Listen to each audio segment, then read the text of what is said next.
mano mar kedo ne ratich oganda e pacho ka kanyakla kod mago mawuok e pinje maoko. Wang'e mawuok e pinje maoko mamoko kuomgi bende samoro biro ga bute pacho ka to neno gik matimore negi, biro timako gi kende to pod itero gi mana e pinjegi. Kapok ako yie mana mar sang'wen efi bende seyo bende dhi ne doho ma pacho kaka doho bende osebedo kata mana ka nono buche makamagi mago motenre kod ratich oganda. Nyaka sani ni report ma bende Kenya National Commission of Human Rights bende nogolo ndagocho ni nitiere buche 2848 ma bende nochwal e kind thuolo mar higa achiel chakre Disemba mar higa mokalo nyaka sani ka wantiere Disemba mano mar higa mar 2025. To kind buchegi neno ka thothgi nochwal ne KNCHR koda jogo eko mantiere kind higa 35 nyaka 59 nikech giwacho kanyo ni buche 1297 nochwal koda age sector, age group ma bende wachono.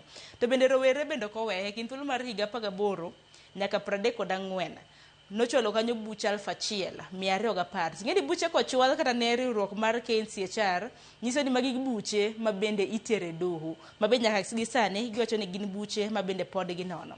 Doho nyalo wacho nang'o kaluwore ni nokil to bende ang'eni buche ma kamagi moko kuomgi bende ojanono. Nitiere dhi mos ma buche gi dhi godo mos, akeni fuok nitiere kanye? Okay. Ase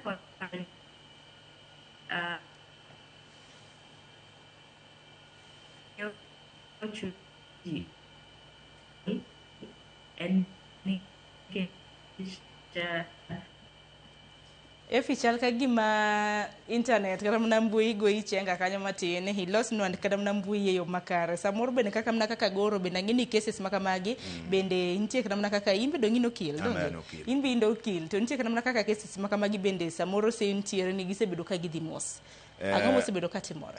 Adieri makende ne court yudo justice e court wa ma Kenya kao time to yudo ka seche mokao times the victims family nitie stigma ma gisafa ma by the time magiyudo justice yudo ka kata moro jomoko kuomgi nosetho.